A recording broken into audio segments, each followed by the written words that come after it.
Welcome to Savannah Storytime, where tales of mystery, power, and consequence come to life. Today, we're diving into the chilling story of a man who sacrificed not one, but 5 wives for wealth beyond his dreams. Yet, with each sacrifice, his wealth grew, and so did his ambition. When he took a 6th wife, something so strange happened. It shook the entire village to its core. Was it karma, a curse, or the final price of his greed? If you're ready for a story of twists, betrayal, and a spine-tingling climax, hit that subscribe button and stay tuned to Savannah Storytime. You won't want to miss what unfolds next.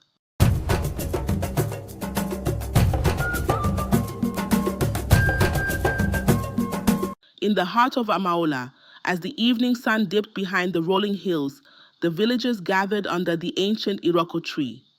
The air was thick with laughter, the sound of clinking calabashes, and the smell of roasting yam. It was a peaceful night, the kind that makes a man forget his troubles, unless, of course, he's a man like Obina, who always had an eye for more. Now don't get it wrong. Obina was blessed. 5 wives, each one as hardworking as the next, a farm that produced bountifully, and enough food to feed his household twice over. But for Obina, this simple life tasted as plain as unsalted soup. While the other men swapped tales of their harvest and laughed over cups of palm wine, Obina's gaze drifted to his friend Nadi, the man with pockets so deep they seemed to have no bottom. Oh, Nadi was something else. He was the kind of man who wore wealth like a second skin, rings on his fingers, gold around his neck, and a look of satisfaction that came from knowing he had what others could only dream of. No one knew exactly how Nadi came into his fortune, but one thing was certain. The man was as rich as he was mysterious. Obina's eyes narrowed as he watched his friend sipping his drink, a sly smile playing at the corners of Nadi's mouth. And just as if he could feel Obina's envy, Nadi looked up, caught his eye, and chuckled, shaking his head. Obina, he called out, his voice smooth and tempting, like honey dripping from a spoon. What is it? You look like a man who's chewing bitter cola. Obina tried to laugh it off, but his curiosity had already taken root. Nadi, he began, sidling closer. Tell me, what is it that makes a man as wealthy as you? You don't work harder than the rest of us, yet your wealth flows like a river in rainy season. Nadi leaned back, his grin widening. Obina, there are secrets meant for those who are bold enough to embrace them. But it's not for every man, you know. Only the brave, and perhaps a little desperate. He paused, letting his words settle like a pebble dropped in still water. The villagers around them laughed and cheered, oblivious to the dangerous conversation brewing between these two. Obina's heart thumped. The words brave and desperate twisted in his mind like a loose thread, pulling him into something he couldn't quite see. Nadi, he said, voice barely above a whisper, I am no coward. Tell me this secret so that I too may taste the sweetness of wealth. Nadi chuckled, a dark glint flashing in his eyes. Ah, Obina, to gain something, you must be willing to lose something else. It's a serious sacrifice. Only those who are willing to let go can receive the blessing. The words hung heavy in the air, thick with temptation. Obina swallowed, his mind racing with thoughts of riches, of respect, of a life that didn't end in muddy farm fields. As Nadi's laughter echoed, Obina felt something stir within him, a spark of greed fanned by the flames of envy.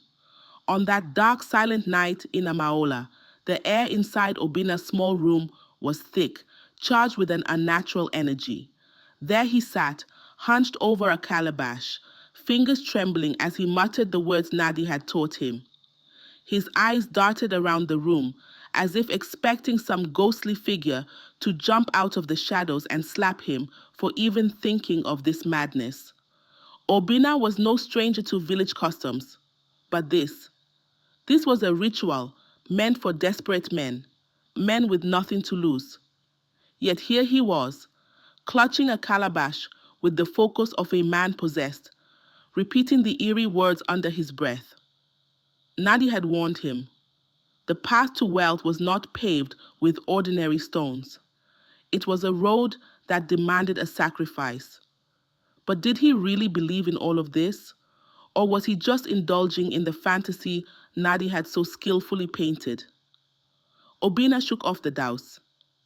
After all, he thought, no harm in trying. The following week, a strange thing happened. As the sun rose over Amaola, Obina's fortune seemed to bloom with it. His farm, which had looked pitiful just the day before, now glistened with crops fuller than any in the village. People came from neighboring huts, gasping at the sight of his field. Obina, you are blessed, they exclaimed. News had spread like wildfire, and even his distant relatives, the ones who couldn't find his house on a map, suddenly remembered him, bearing gifts of yam, goat, and even cash. It was as though fortune had picked him as her favorite son. But not everyone in Obina's household was basking in this newfound prosperity. His youngest wife, Neka, who had been lively and cheerful the day before, was suddenly a shadow of herself. She grew pale, her laughter stilled, and a strange weariness seemed to weigh down her every step. By evening, Neka was bedridden, her breath shallow and labored. The villagers murmured, "This is not normal. How can wealth bring such sorrow?" Yet Obina, blinded by the sparkle of his own good fortune, dismissed it as mere coincidence.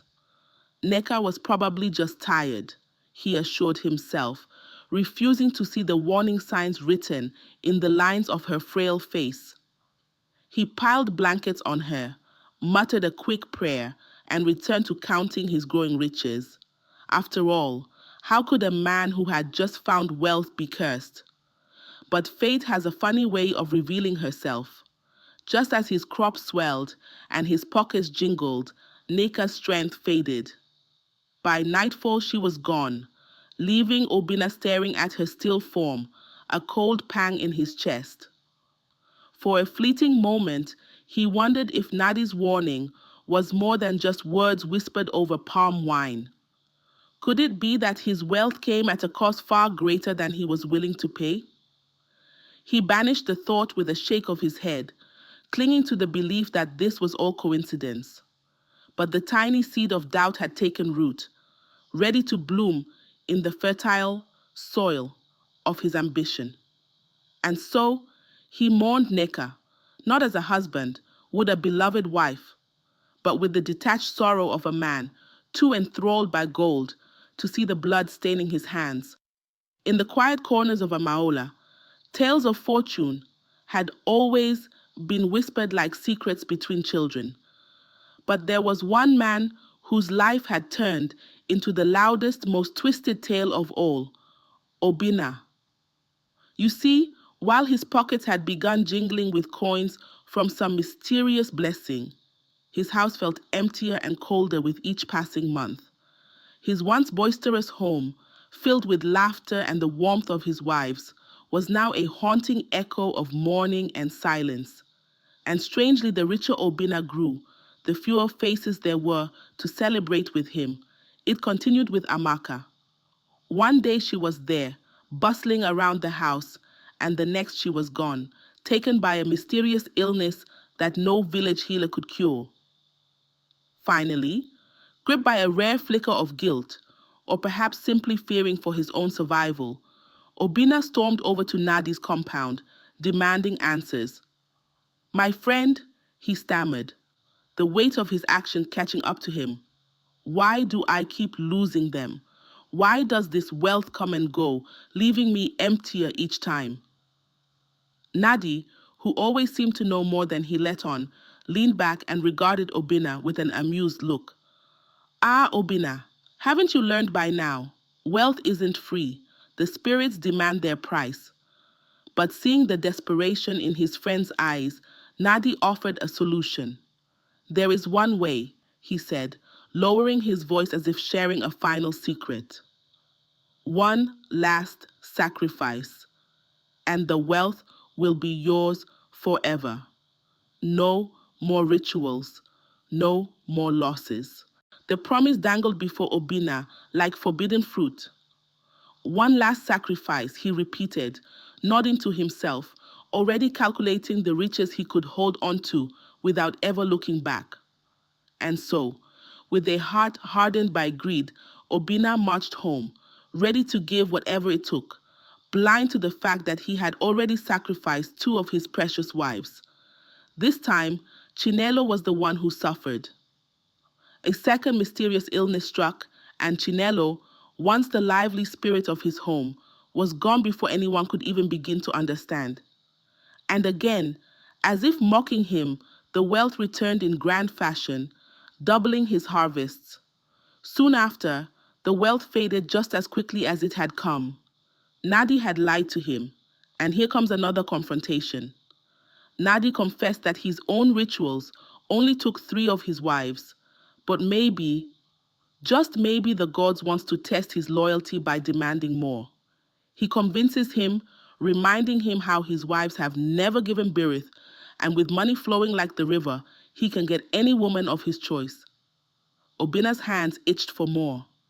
So, with an uneasy heart but a greedy mind, he repeated the ritual. Each time he picked up that calabash, another wife's face would fade away. Uju, then Adana, both gone too soon, each taken after his midnight chance. It was like the universe had struck a deal with him. You want wealth? Fine, but you will pay for it with what you love most. And still, Obina marched forward, his heart hardened, his mind clouded with visions of riches beyond the village's imagination. Who needed wives, he thought, when gold could buy loyalty and power? Yet, as the villagers looked on, they began to notice the unsettling pattern. How his prosperity was always accompanied by grief. How laughter would ring through his compound one month and silence the next. The whispers grew louder, and suspicion soon filled every corner of Amaola. They watched as Obina, now without a single wife by his side, continued to flaunt his riches. There was something unnatural, they said, something wrong with the way his life swung from riches to ruin and back again. And once again, everything seems to stop. In the cool of the evening, Obina sat under the big tree at his backyard, convincing himself that only a sacrifice ill be needed. Just one more wife. Obina strutted into the bustling marketplace of Insuoha, his cart piled high with yams, cassava, and bags of dried pepper. It had been a few months since his 5th wife, Adana, had mysteriously passed on, and the villagers in Amaola had started to look at him with wary eyes. Obina knew that a trip to Nsuoha would be a good way to escape the prying questions and whispering tongues of his neighbors. Besides, he'd heard that the people of Nzoha were good business folk. They didn't haggle much. As he ordered 2 of his workers to set up the stall, arranging his yams into neat piles, his eyes roamed the crowd. And then he saw her, Omalicha. The very meaning of her name was beauty, and by the gods she lived up to it.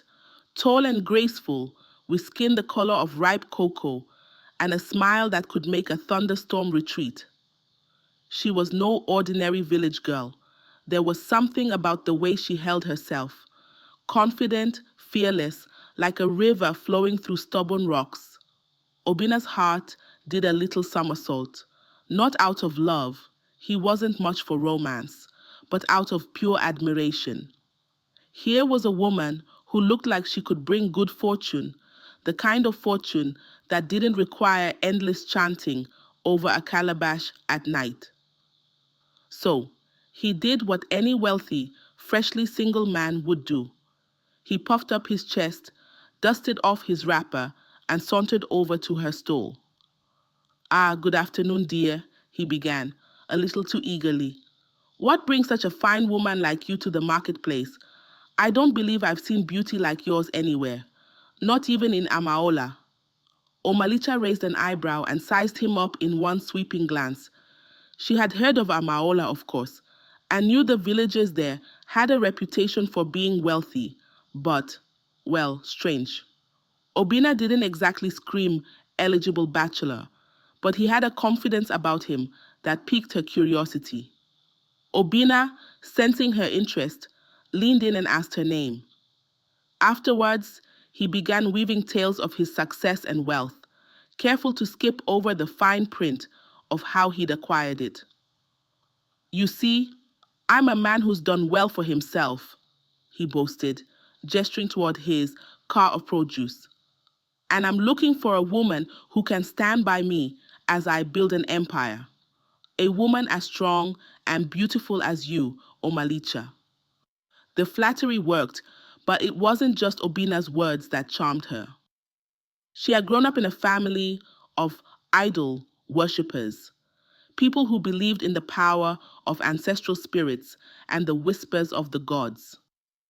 To her, Obina seemed like a man who had been blessed by the spirits, a successful farmer with the kind of quiet authority that suggested he was favored by forces greater than mere luck.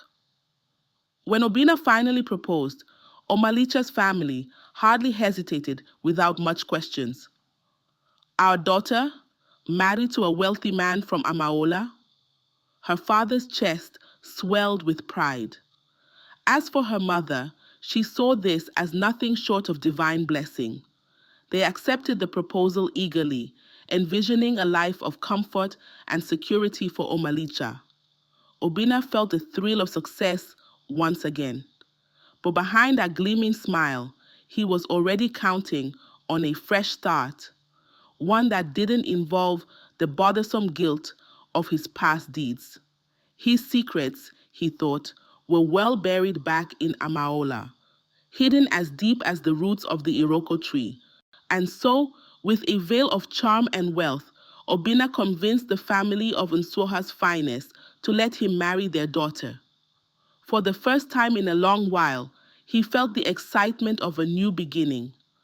But lurking just beneath his happiness, like shadows dancing in the evening light, was a foreboding that even he couldn't shake. The night had fallen softly on Amaola, and the village still hummed with the lingering sounds of celebration. Obina, the proud and now very wealthy farmer, had taken his new bride, Omalicha, into his dimly lit room, where a lone oil lamp cast flickering shadows on the walls. The air was thick with the scent of palm wine and roasted yams drifting in from the outside, where the villagers continued their merrymaking under the moonlight. Omalicha, exhausted from the day's ceremonies and her recent journey from Nsuoha, lay on the bed, her eyes fluttering shut. Obina, however, had other plans that night. He waited, sitting patiently by the edge of the bed, watching her with a strange intensity until he heard her breathing deepen. Certain that she was asleep, he crept to his small chest at the corner of the room and carefully lifted out a calabash, its surface carved with symbols that seemed to dance under the dim light. With the calabash cradled in his hands, he crouched by the bed and began muttering, his voice a low rhythmic chant that seemed to curl through the air like smoke. His words, ancient and eerie, wove a chill through the room. Now, Omalicha was the daughter of idol worshippers and wasn't new to strange rituals and mystic chants. Half asleep, her senses prickled at the sound. She opened her eyes just a sliver and through her lashes watched Obina in horrified silence, crouched by the bed like a predator, whispering to its prey. The flickering lamp seemed to make his face look twisted, unfamiliar, and frightening. She lay frozen, her heart pounding so loudly she feared he would hear it. Obina was entranced by his chants, oblivious to her watchful eyes, muttering faster, his grip tightening around the calabash. Omalika's mind raced. She knew that these weren't harmless prayers or blessings. These were the kinds of words one whispered to dark spirits, the kind of words her people only used for unspeakable purposes. When Obina finally rose and placed the calabash carefully under the bed, Omalicha saw her chance. He stretched his back to her, muttering about taking a bath to cleanse himself. She waited, barely breathing, until he slipped out of the room. Then, with a silent prayer to the gods for speed, she slipped off the bed, her feet hitting the floor so softly not even the spirits could hear. Her gaze fell briefly on the calabash beneath the bed, and a shiver ran down her spine. There was no time to gather her things. There was no time to think. She hurried toward the door, moving as quietly as a shadow, and slipped out of the house. The sounds of celebration grew louder, blending with the steady thump of her heart, urging her on. She broke into a run, heading toward the distant path that led back to Nsuoha, the path she'd only just traveled as a new bride. But Omalika didn't look back. She didn't care about the distance, the hour, or even the dangers of the dark forest that lay ahead. She knew that whatever awaited her in the night could not compare to what she was leaving behind. She ran, faster and faster, her feet carrying her away from the sinister ritual and the man she had just married, a man whose wealth now tasted bitter on her lips. The night was quiet, and the moon cast a soft silvery glow over the sleeping village.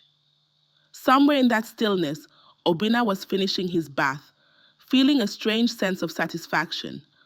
But as he dried himself off and looked around, he noticed something peculiar. Omalicha was missing. At first, he thought maybe she had gone out to get some air. After all, village life could be a little too peaceful, and Omalicha was still new. But as moments ticked by, the silence started to feel oppressive, and a creeping unease settled over him.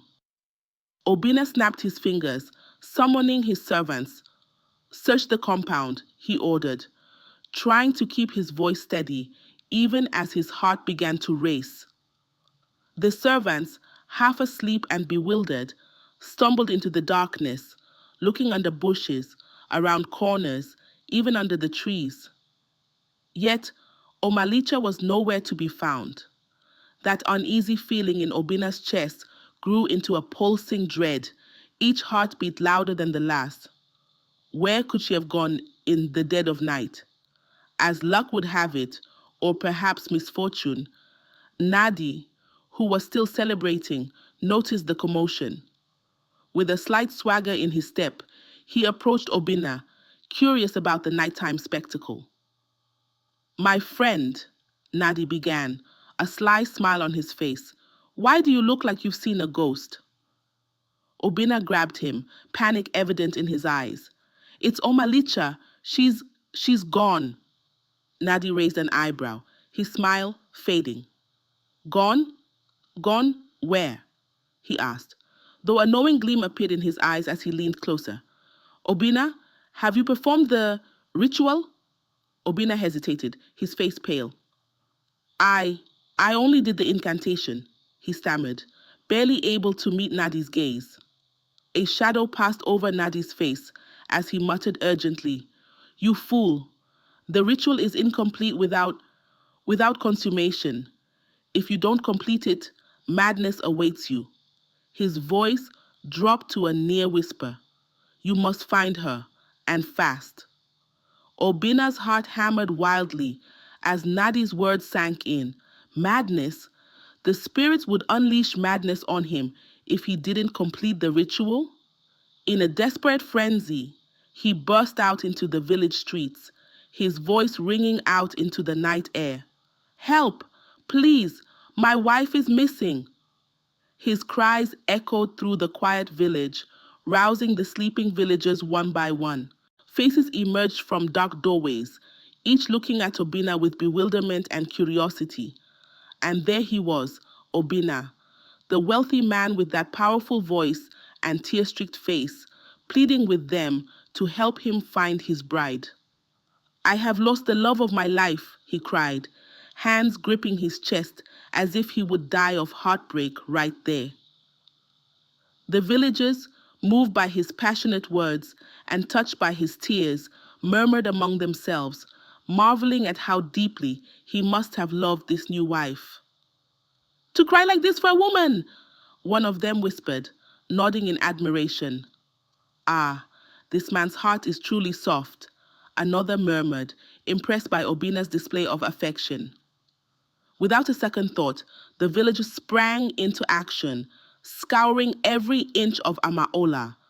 They searched under trees, behind huts, near the river, even calling out into the forest. They whispered her name softly into the darkness, as if they were calling a lost child home, all the while shaking their heads in pity for poor Obina. Who knew love could turn such a man into a weeping mess? But as the sky began to lighten and dawn crept over the horizon, Obina's mask of calm began to slip. His desperation turned wild, his eyes wide and frantic as he tore through the village, calling her name over and over, louder each time. The villagers, still unaware of the dark truth behind his panic, exchanged worried glances, wondering if grief was starting to fray his senses. The more they searched, the more unhinged Obina became, his mind slipping further with each passing moment. The villagers still pitied him, assuming his despair was nothing more than the raw anguish of a man in love. But little did they know, Obina's cries weren't just out of love. They were fueled by the dread of the spirit's vengeance lurking just beneath the dawn.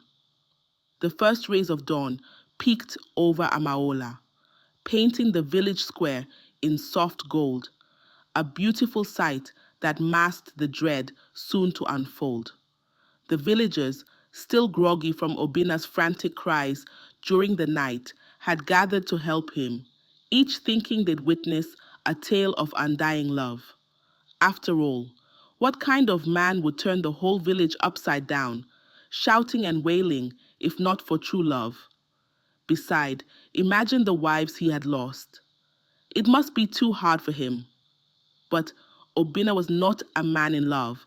Oh no, he was a man haunted.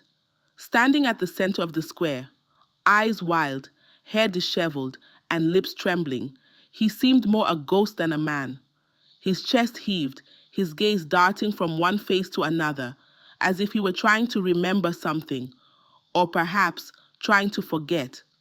Silence settled over the crowd as they watched him, their curiosity thick in the air. They were waiting for a tale of romance, of devotion, perhaps even of a heroic rescue.